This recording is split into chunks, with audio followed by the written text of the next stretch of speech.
Most of the students get stuck in the calculation while they are calculating, while they are solving numericals of physics, especially of class 12.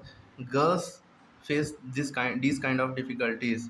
While they are solving the numerical, they get stuck into the at some places. Like most of the students, like we can say, uh, most of the students get stuck like such kind of places.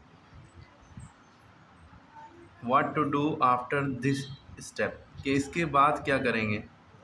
और बहुत सी ऐसे places होते हैं कि कहाँ कहाँ पे बच्चे फंस जाते हैं, तो वो पूछ सकते हैं हमसे। जैसे किसी बच्चे ने हमसे पूछा है कि सर यहाँ पे 2.5 कैसे आ गया। तो ये ना सोचें कि ये 2.5 कैसे आ गया। अगर आपको जनरल मेथड आता है कैसे सॉल्व करते हैं इस तरह की सिचुएशन को, तो आप उसी मेथड से करें। ये ना सोचें कि यहाँ पे 2.5 कैसे आ गया। ठीक है, तो अब इसको सॉल्व देखिए कैसे करते हैं। इस तरह का सवाल है, जैसे इसको कैसे सॉल्व करेंगे। ठीक है, अब जैसे लिखा है यहाँ 1/v plus 1/-10 cos to minus 7.5.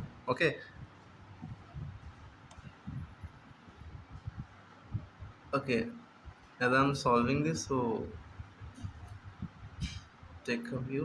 Okay, तो यहाँ पे ये देखिए कि जब यहाँ पे माइनस लगा होता है, ये समझ लिया करिए ये बीच में लगा है। ये माइनस नीचे ना समझा करिए, समझा करिए बीच में लगा है। ये भी माइनस बीच में लगा है, ऊपर यहाँ बीच में। ठीक है, तो अब इसको कैसे सॉल्व करेंगे। ये माइनस और प्लस मिलके माइनस हो जाता है। ठीक है, ये माइनस प्लस मिलके माइनस हो गया। ये 1/10 लिखा रहा, 1/v माइनस 1/10 हो गया। अब हमने जैसे कि बताया ये माइनस नीचे ना समझ के बीच में समझा करिए, ये लिखा है 1/7.5। अब इसके आगे कैसे सॉल्व करेंगे। अब इसके आगे कैसे सॉल्व करते हैं कि हमें v की वैल्यू निकालनी है। वैसे तो ये रेसिप्रोकल फॉर्म में लिखा है 1/v, तो हम क्या करेंगे, हम इसको उधर भेज देंगे, इसको माइनस 1/10 को उधर भेज देंगे। तो ये इक्वल टू यहाँ पे लगा रहा, जो कि माइनस 1/7.5 लिखा रहा है ना। और ये माइनस 1/10 उधर जाके प्लस 1/10 हो गया। क्या हो गया, माइनस 1/10 उधर जाके प्लस वाई प्लस 1/10 हो गया, क्योंकि हमें यहाँ किसी वजह से ऐसे रखना पड़ रहा है। अब इसके बाद कैसे सॉल्व करें, ये मसला है। ठीक है, तो आप रिमेंबर दिस थिंग दैट कैसे क्या करना है। ये ना सोचिए पॉइंट है, आप पॉइंट में कंफ्यूज हो जाएंगे कि आपको पता है कि बचपन से पढ़ाया जा रहा है कि बीच में अगर प्लस या माइनस यहाँ पे होता है, इनटू को छोड़ के मल्टीप्लाई को छोड़ के प्लस या माइनस होता है, तो इन दोनों का एलसीएम लेते हैं। तो आप इसको पॉइंट में रखिए ही ना, इसको पॉइंट को रिमूव कर दिए। पॉइंट रिमूव करना आना चाहिए। पॉइंट रिमूव कैसे करते हैं, पॉइंट को उड़ाएंगे, पॉइंट के ऊपर अगर 1 लगा अच्छी बात है, कोई भी नंबर लिखा अच्छी बात है, नहीं लिखा है तो 1 लगा लेते हैं। ऐसे होता है जैसे ऊपर नहीं होता था, जैसे 7.5 लिखा है, पॉइंट उड़ाएंगे, नीचे कुछ नहीं है तो पॉइंट की जगह 1 आएगा। 1 नंबर तो 1 0, 10 नंबर तो 10 0, जितने नंबर उतने 0। लेकिन यहाँ पे पॉइंट उड़ाएंगे, पॉइंट के ऊपर 1 लिखा था अच्छी बात है, पॉइंट के बाद 1 नंबर था तो 1 0 बढ़ गया। ठीक है, तो यहाँ पे आ गया हमारा -10/75, क्योंकि ये पॉइंट अब हट चुका है। ओके, अब ये पॉइंट हट चुका है, इसलिए यहाँ पे 75 लिख दिया, 20 से पॉइंट हट गया। आगे लिखा है प्लस 1/10। अब इसको कैसे सॉल्व करेंगे, तो देखिए अगर इसको आप काटना चाहें तो काट भी सकते हैं, ऊपर नीचे यहाँ पे काट सकते हैं, नहीं काटना चाहें तो भी कर सकते हैं। वैसे नीचे वाले दोनों का एलसीएम ले सकते हैं, पॉइंट तो हट गया है ना। और काटना चाहें, रिड्यूस करना चाहें तो रिड्यूस कर सकते हैं। 5 के टेबल में ये दोनों नंबर आते हैं, क्योंकि जिसके लास्ट में 0 या 5 होता है वो 5 से कट जाता है। 5 के टेबल में कितनी बार में 10 आता है, 2 बार में, 5 to the 10। और 5 के टेबल में 75, 15 5 से 75 होता है ना, तो 5 15 से 75। या ऐसे समझिए 5 के टेबल में 7 तो आता नहीं है, 5 आता है कितनी बार में, 1, 5 1 5, यहाँ बचिए 2, 25 हो गया, 5 5 25। ओके, उसके बाद हमने देखा तो हमें दिख रहा है -2/15 प्लस 1/10। ओके, अब इसके बाद क्या करेंगे, अब हमारे लिए थोड़ा एलसीएम लेना भी आसान हो गया। तो 15 और 10 का एलसीएम 30 आता है। कैसे पता, कि ऐसा टेबल सोचिए जो सबसे छोटा टेबल हो दोनों के टेबल में आता हो। तो 15 to the 30 और 10 3 to the 30। अगर कन्फ्यूज़न है तो आप ऐसे करके एलसीएम निकाल सकते हैं। 5 3 to 15, 5 2 to 10, और 3 1 3, 2 बच गया, और 2 1 2।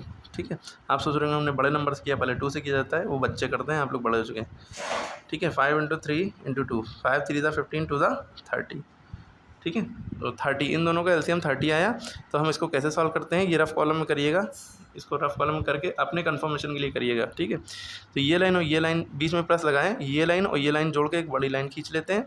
इन दोनों को हटाना है, इन दोनों की जगह में हमें क्या लिखना है 30, क्योंकि हमें डिनोमीटर सेम चाहिए होता है। डिनोमीटर अलग अलग है तो सेम करने के लिए हमने एलसीएम लिया तो 30 आ गया। अब 30 आ गया तो हमने इन दोनों की जगह पर 30 लिख लिया।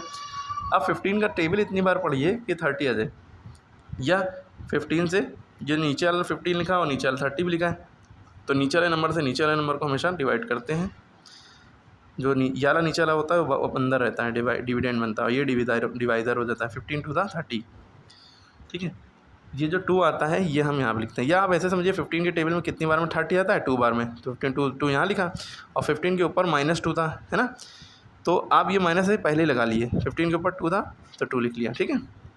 फिर ये प्लस लगाया। अब 10 की टेबल में 30 कितनी बार में आता है, 10 3 जा 30, 3 जा, है ना, या 10 से डिवाइड करके देखते हैं, 10 3 जा 30 तब भी आ जाता है, 3 आ रहा है। 10 के ऊपर क्या है 1, तो 1 से मल्टीप्लाई कर दिया, जो नंबर होता है उससे मल्टीप्लाई कर देते हैं। इसके बाद 2 2 जा 4, माइनस का 4 आ गया क्योंकि माइनस लगा था, 3 1 जा 3/30, ओके।